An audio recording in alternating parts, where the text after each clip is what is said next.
Hi everyone! Good morning! I'm back! This is Sam Bruces and welcome back to my YouTube channel. Oh my gosh, this is it guys, pag-uusapan natin ngayon. Reaction natin dito sa naganap na Coronation Night ng Miss Supranational. Yan ang tatalakayin natin ngayon. But before anything else, hello Philippines and hello beautiful people! Mabuhay! Kamusta kayong lahat? Sana lahat po kayo ay okay at safe ngayong araw na ito. At syempre sa lahat naman ng mga bago nating subscribers dyan, hello po sa inyo lahat. Maraming salamat guys sa pag-subscribe ninyo syempre dito sa channel ko. At syempre sa lahat naman ng makasolid na makamamasam dyan na laging sumusuporta dito araw-araw, lagi-lagi. Maraming salamat guys sa inyong lahat. Syempre, usapang Miss Supranational reaction tayo ngayon. Oh my gosh. Pero bago ako tsumika, gusto ko muna sandali lang batiin syempre ang buddy ko na si Osorio Monvi, na kung saan siya talaga ang aking katsikahan. Oo, si Osorio na talaga naman grabe. So masaya ako dahil lagi ko siyang katsika at kausap tungkol dito sa mga ganap. Charot. Anyway, so shout out sa'yo at maraming salamat. So ito na, pag-usapan na natin ang naganap na syempre Coronation Night dito sa Miss Supranational. Ano ba ang reaction ko dyan? Oh my gosh, this is it guys. Di ba sinabi ko naman sa inyo, kahit konting chance or yung maliit na chance, panghawakan lang natin yon. Malay ninyo, may uuwi natin ang corona ng Miss Supranational. Yan yung lagi kong sinasabi sa inyo sa mga vlogs ko, na huwag kayong bibitaw, kumapit lang kayo kahit maliit na lang yung chance na nakikita ninyo dahil walang imposible sa itaas, di ba? Tiwala lang talaga. At syempre, tiwala sa proseso ni Katrina Ligado. Yan yung lagi kong bukang bibig sa inyo. Dahil naniniwala ako na kaya naman nating manalo talaga dito sa Supranational dahil nga may ganda at syempre meron siyang plano, di ba? So yon. So ang reaction ko diyan ay syempre sobrang happy ako, sobrang saya ko dahil napakabongga na naganap na coronation kagabi. So pag-uusapan natin yung entablado nila, ayun na. So 100% gumanda ng bonggang-bongga. In fairness sa opening show nila, talagang grabe. Ang winner ng kanilang opening show. Gusto ko yung production number, gusto ko yung suot ng mga candidates, very supranational. And then gusto ko yung lavender, yung color ng ng Supra, parang ang bango-bango nilang tignan, di ba? And then ayun, so syempre tinawag kagad ang top 24. So sa top 24 syempre, ba't wala si Zambia? Ayun yung nagulat ako na parang El Tocuyo ba siya or nag-withdraw ba siya sa competition na to? Kasi parang nagtaka ako kasi isa siya sa mga top contender, tapos biglang ano nangyari? Ba't biglang nawala? Nasa top 5 ko pa naman siya. And then, ayun. So, syempre, sa top 24, I see Cambodia, Namibia, Macau, USA, Philippines, Dominican Republic, Nigeria, Vietnam. So, Turkey, Indonesia, Venezuela, Japan, Zimbabwe, yes, Spain, Brazil, Tanzania, Czech Republic, India, France. Andyan din syempre si Ecuador, Jamaica, Thailand, Iceland, and Poland. Kung mapapansin ninyo, doon sa top 24, ang daming Asian, di ba? So, Cambodia, isa sa mga nanalo sa top,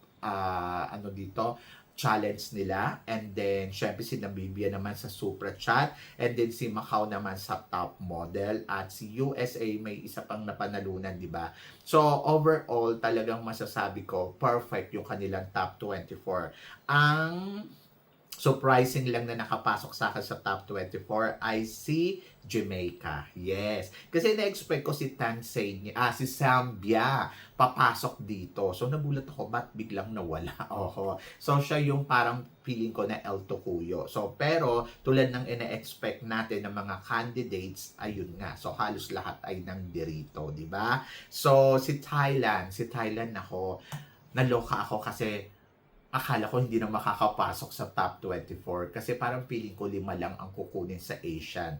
Pero ang daming Asian, umabot yata ng 10. Oo. And then, ayun, natuwa naman ako kasi nakapasok si Ai Kanyalak sa top 24. So, happy ako for her. Napakasimple ng ayos niya. Syempre si Indonesia masaya dahil alam mo naman yung energy neto. Si Kat, I think, focus siya. Focus siya sa bawat eksena. Ang ganda ng makeup ni Kat. Wala akong masabi sa hairstyle, sa makeup, talagang kumabog. And then, ayun. So, syempre, nag-swimsuit ang mga candidates. Alam nyo, sa totoo lang, medyo hindi ko lang talaga type yung swimsuit competition nila doon sa top 24 dahil parang pinalakad na lang yung mga candidates na naka-swimsuit. Pero okay naman kasi kita mo naman ang kaseksihan ng lahat. Sobrang ang ganda ng swimsuit. Sa totoo lang, gusto ko yung swimsuit nila. Gusto ko yung color. Ang ganda. And then, syempre yung rampa ng mga candidates sa swimsuit round, panalo ang rampa ni Ai Kanyalak doon. Sa totoo lang. Ang ganda. Panalo. Tapos, syempre, palaban si Indonesia. Syempre, hindi mawawala si Philippines. Lumalaban si India. Gusto ko yung beauty niya. Si Brazil, talagang among-amo ako sa itsura niya. Yung itsura niya na parang, alam mo, yung Virgin Mary. Ang gandang babae. Pwede pa itong sumali sa ibang pageant. Siguro pwede mag-Miss International or pwede din sa Miss Universe. Sa totoo lang, yung peg ni Brazil. Tapos, si Czech Republic, sa totoo lang, medyo nawala ang kinang ni Czech Republic kumpara noong preliminary competition. Medyo parang naging kalmado siya. Yung kumbaga parang nag-downgrade yung kanyang pasarela, yung kanyang performance. Hindi ko nakita yung wow na katulad ng nakita ko nung prelim. Medyo kinabahan ako para sa kanya. Pero, syempre, pasok pa rin naman talaga sa banga. And then, pagdating sa top 10, grabe, Diyos ko Lord, kakaba-kaba. At hindi na nga pumasok doon si Thailand. Tulad ng inaasahan natin na isa lang sa kanila ang makakarating sa top 24, sa top 10 at saka sa top 5. So, unti-unti na kinat. Nawala na rin si Japan. Actually, si Japan sinuwerte. Pumasok din halos yung grupong Asia na magbabarkada dito sa Miss Supranational katulad ni Indonesia, Japan, Philippines, Thailand, and then sino pa ba? Cambodia. Napakaswerte nila. Pero alam mo, nanghinayang ako kasi wala din sa top 24 si Myanmar, no? Pumasok si Vietnam. Si Vietnam hindi to nila tropa-tropa pero nakapasok.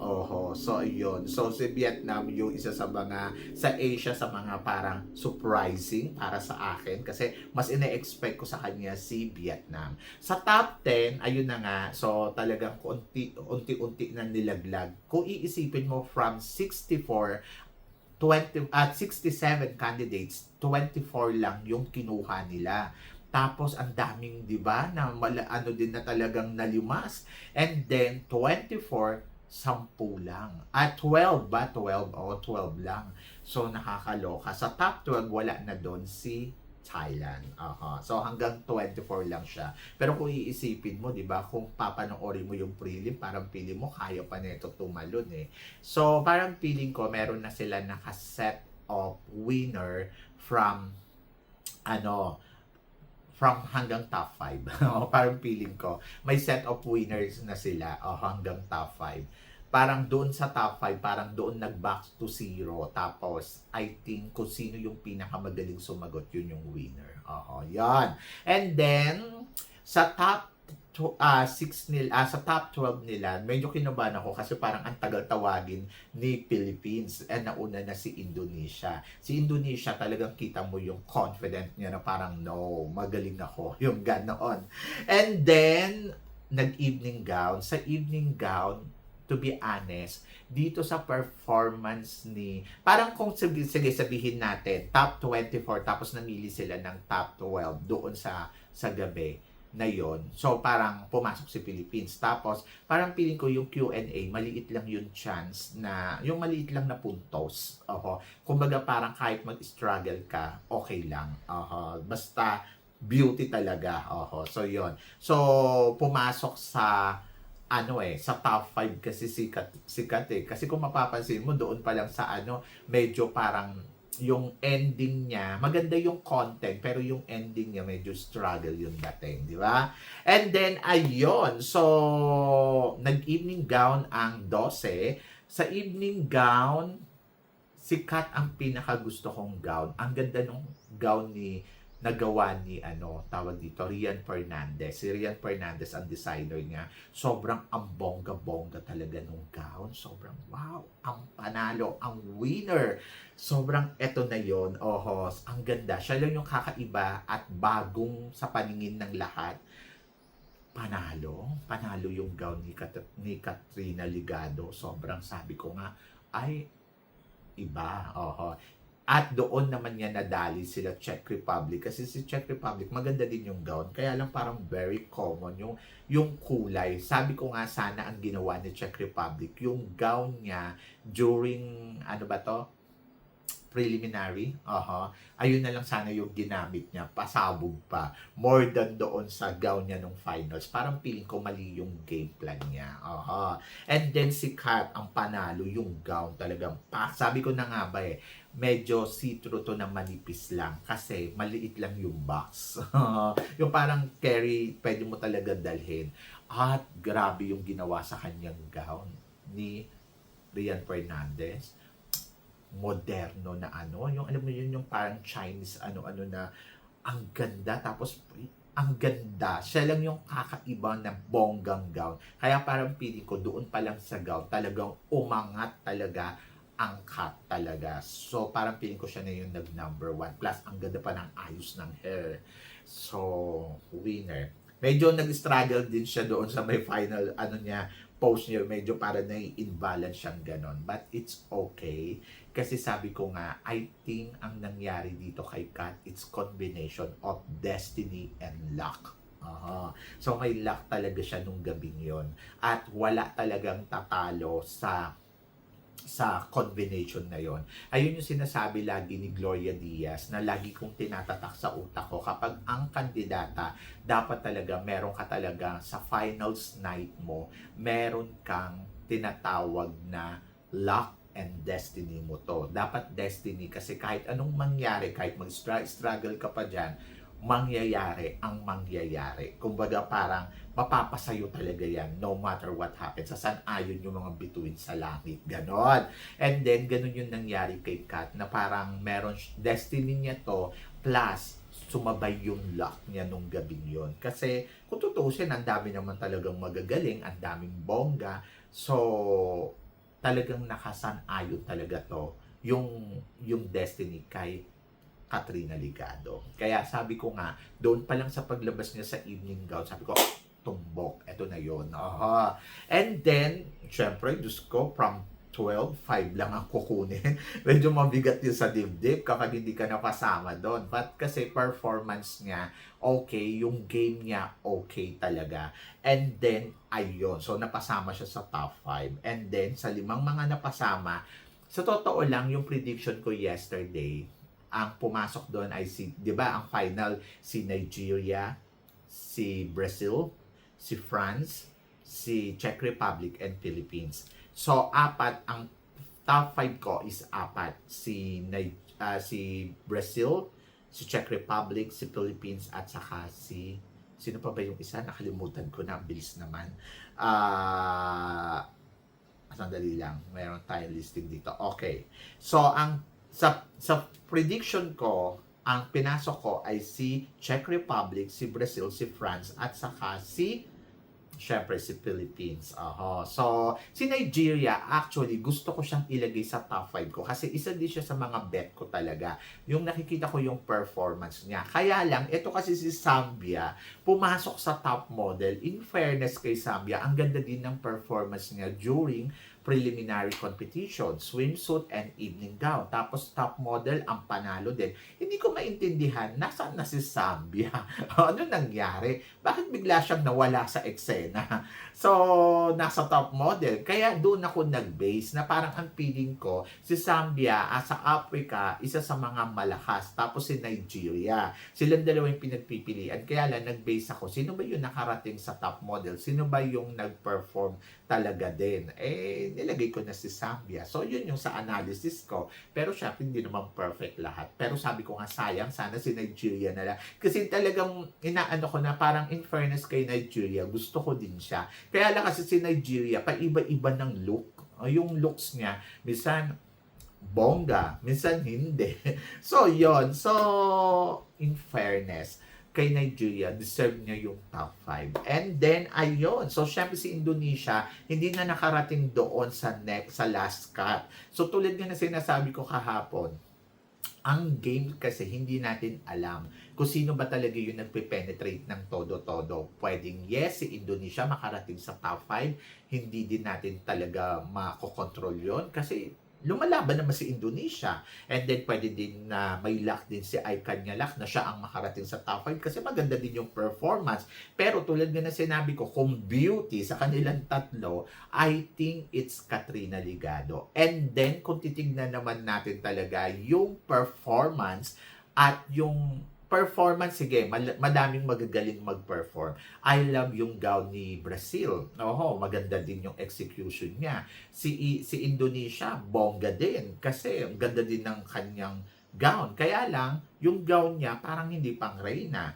Tapos, ang nangyari, minsan parang nag-overtime siya. Parang, hindi ko alam yung camera angle ba ang mali. Parang ang feeling ko, yung camera angle nila, hindi ko talaga gusto. Na parang nakatapat dito, nakatutok dito. Saan ba nakatutok? Doon sa sapatos? O doon ba sa damit? O doon ba sa kandidata? May ganong moment eh. Tapos parang minsan feeling ko, naglalakad na si Kat, hindi ko makita yung proper performance ni Kat. Kasi natatakpan ni Indonesia. Pagkatapos, biglang pumalit naman si Nigeria. Tapos parang finale na lang, nilabas na lang si Kat. Yung parang ganon, ang pangit ng camera angle. Parang kung iisipin mo, nang kakain sila ng airtime. Tapos sumasan-ayon yung airtime nila dito kay Indonesia. May mga ganong momento. And then, ayun. So, sabi ko nga, yun nakita ko yung gown ni Kat. Bukod kay Brazil, na maganda talaga, yung kay Czech Republic naman, common na eh. Yung kay France naman, parang bongga lang, pero hindi ganun ka, ano talaga, yung sasabihin mo top. So, parang feeling ko, sikat talaga yung isa sa mga pinakamaganda. Hindi isa. Siya yung pinakamaganda sa lahat ng gown. Kaya sabi ko, okay. So, panalo talaga. So, pumasok si Kat sa top 5. So, nasa game plan din talaga ng candidates. At the way kung paano mo lalaruin yung laban mo. Di ba? So, hindi ganun kabongga yung performance niya. Kung sasabihin mo na katulad ng gusto mo at hinahanap mo. Tulad nga na sinabi ko, ang Miss Supranational, hindi siya Miss Grand. Hindi mo pwedeng hanapin yung galawan na pang Miss Grand dito sa Miss Supranational. Kasi supranational siya. I think they like low-key lang yung dapat yung eksena mo pero reyna ka, ganon. And then, winner. So, pasok tayo sa top 5. And doon ako nasayahan. And then, ayun. So, pagdating sa top 5, Q&A kagad sila. Oho, in fairness, unang tinawag kagad si Philippines. Kumbaga parang si Philippines kagad ang unang tinanong.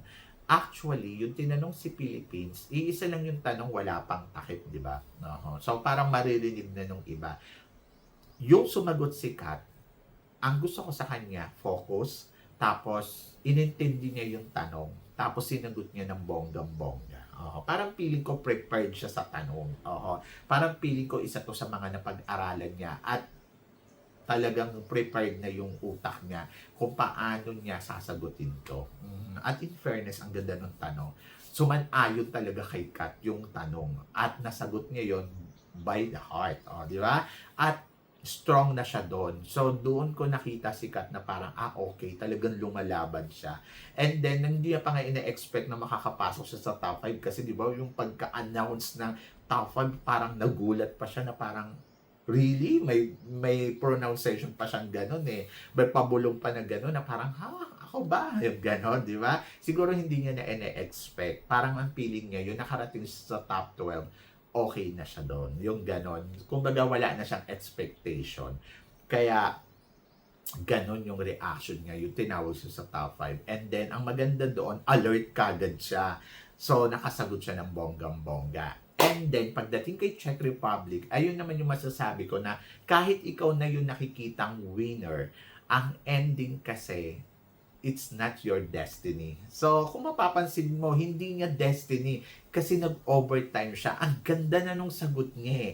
Pero parang inulit-ulit, yung parang nag-ano-ano pa eh, ang dami pang ano. So, yun, nag-overtime siya, inabuta siya ng time. So, doon ko nahuli din ang supranational, naka-base sila sa final Q&A talaga, kung sino yung winner. So, doon mo makikita na parang, okay, may final game talaga. So, Q&A talaga, kailangan magaling ka sumagot at mabilis ka mag-isip. And then, pagdating naman dito kay tawag dito kay Brazil, gusto ko yung sagot ni Brazil sa kanina Nigeria. Tapos, maganda din kasi yung atake ni France eh. Si France talaga yung maganda yung atake. Kaya tama yung ranking nila. At ang lumabas ay fourth runner-up sa Czech Republic dahil inabutan siya ng overtime. Pero minsan iniisip ko paano kung si Czech Republic ay mas napaganda pa yung sagot, tapos hindi inabutan ng overtime? So, siya kaya ang mananalo. Yung ganun eh. Kasi maganda yung niya, maganda yung delivery, maganda yung content ng sinasabi niya na it's real eh. Minsan, ang emotion mo, masaya, minsan malungkot, pero syempre, ando doon yung determination mo pa rin na ilalaban mo pa rin talaga yung sarili mo, day by day, di ba? So, yun eh. Kumbaga, parang tumbok niya eh. Kaya lang kasi, pinahaba pa niya. Ayun yung mali niya. So, doon ko naman nakita na parang, I think it's not for her. It's not destiny for her. Either na nakita na natin na ako, final game ko, siya yung winner ko eh. Kasi, obviously naman, na parang kung ganda, may ganda. Sabi ko ngayon, sinuotan siya ng corona na bilang fourth runner-up eh. Kita mo yung queen eh. Na parang, okay, kung siya yung nanalo, alam mo, ang ganda ng winner nila. Hindi ka rin kumbaga hindi ka kaya lang kasi it's about destiny talaga. So, medyo pumalpak siya sa Q&A. And then, magaling sumagot, pero hindi niya na-compromise ng mas maigsi at ng mas bongga. Ganon. At doon naman nakalamang sikat. Kasi direct to the point na hindi na siya nagpaligoy-ligoy ng katulad ng ginawa ni So, yun, winner. And then, naman, impressive din yung sagot ni France. Kasi nga, si France is about mother. Wala nang tatalo kapag pinag-usapan kung saan ba nanggagaling yung yung lakas mo ay sa nanay mo. Bongga yun, no? Di ba? Kaya lang, naisahan pa din siya ni Philippines. Kasi si Philippines kasi, best answer talaga. So, para sa akin. And then, ayun. So, ang lumabas ay fourth runner-up na si Czech Republic, third runner-up naman si Nigeria. Si Nigeria, nakita ko sa kanya si Tara Valencia moment noong nakaraang taon sa yun this year. Parang naramdaman ko na, I think it's parang siya yung Tara Valencia. And then, si Brazil, okay lang na nag-second runner-up, pero ina-expect ko si Brazil mas magpe-penetrate pa. Pero yun talaga ganun talaga competition to So, hindi mo talaga mapipredict na eksakto sino ba yung first, sino ba yung second, but my top 5 was good. Kasi halos natumbok ko. And then, si Philippines, I'm so happy. Sobrang naiyak ako nung tinawag na ang winner is Philippines. Actually, kung performance ni Kat yung papanoorin natin, hindi mo maakalain na siya yung mananalo kasi nga may mga hindi perfect. Tama yung sinabi niya na tinatry niya maging perfect pero hindi sumasang-ayon talaga yung pagiging perfectionist, di ba? Yung wala yung gano'n, yung kumbaga parang okay, papasa to. So, tulad ng sinabi ko lagi sa vlog ko na hindi mo alam yung magiging laro niya na in process kasi siya, nasa proseso na parang step by step. Para siyang umaakyat ng hagdanan na aakyatin ko to unti-unti. And then hanggang sa makuha ko yung tagumpay. So, determination, nandoon. Naiyak ako kasi parang deserve niya yung gabi na yan, deserve niya yung determination. Tapos, ang daming nawalan ng pag-asa sa kanya dahil sa ipinakita niyang laro, pero hindi siya bumitaw. Kaya nga sabi ko sa inyo, kahit yung konting chance kakapit ako doon. Kasi di ba dream ko kasi na sana manalo tayo ng Grand Slam ngayong taon na to. And this is simulan ni Kat na parang dapat manalo tayo kay Kat. First round tayo eh. Ano to? First step. Tapos susundan ng Miss World. Tapos susundan ng Miss International. Tapos susundan ng Miss Universe. Tapos susundan ng Miss International. So sabi ko nga, sana tuloy-tuloy, o di ba? So paano tayo mag-Grand Slam kung hindi natin ito makukuha? Kaya yung nanalo siya, parang na-fulfilled niya yung dream ko na parang nagkaroon lalo ako ng pag-asa na Philippines mag-Grand Slam ka. And then, ayun, so deserve niya yung tinawag na Philippines. Naiyak ako para sa kanya kasi I feel shit tired. Pagod siya na pero inilaban niya ang Pilipinas. And then, doon naman siya nagsasabi, baka hot pick kasi siya. I think, feeling ko hindi. Feeling ko it's nag-work yung destiny and luck together. So, nag-work sa kanya. Plus, good karma. Kasi, hindi siya sumagot sa mga basher, binabash siya, ayun. So, kumbaga, good karma yung ending.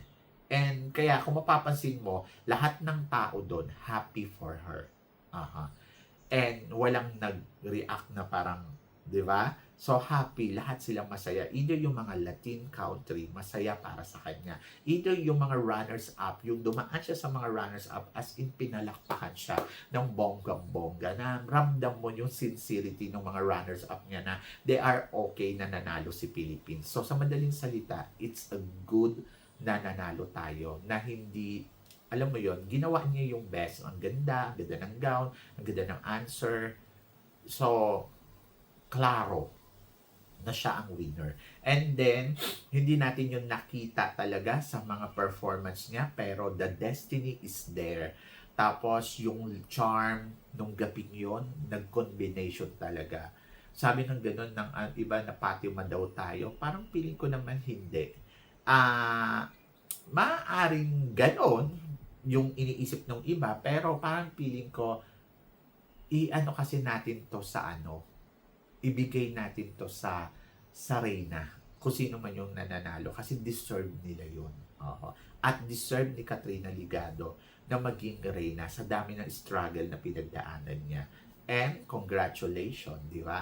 Sabi ko nga sa inyo, kumapit lang kayo kahit maliit yung chance, at nothing impossible talaga kay God. So, congratulations Philippines. So, finally, nakuha na natin ang second crown dito sa Miss Supranational after the decade. Di ba? So, yon. So, more than a decade. Kasi parang 13 years after 13 years. So, yon. And I'm so happy. Talagang sabi ko, oh my God, ang saya ng feeling. Kaya ang reaction ko, bongga. So, yun. So, syempre, maraming salamat sa inyong lahat sa love and support na binibigay ninyo syempre dito sa channel ko. Sa mga hindi pa po nakaka-follow, please don't forget to click like and subscribe my channel. And then, of course, huwag nyo naman pong kalimutan na mag-comment below kung ano naman ang reaction mo dito sa mga pinag-uusapan natin ngayon. Kaya naman, syempre, ang tanong ko sa inyo, manalo kaya din tayo sa Mr. Supranational? Ano ang chance natin na makuha ang titulo ng Miss Supranational after ni Katrina Ligado manalo ng Miss Supranational? Lumiit ba ang chance ni Felipe Marisigan na makuha mamaya ang Mr. Supranational? I-comment below mo yan. And then, of course, abangan mo ang aking final prediction naman para sa Mr. Supranational. So, yon. So, kayo guys, ang chika ninyo, comment lang ninyo yan. Maraming salamat po and love, love, love. So, hanggang dito na lang. Hanggang sa muli nating chikahan. Paalam. Thank you guys.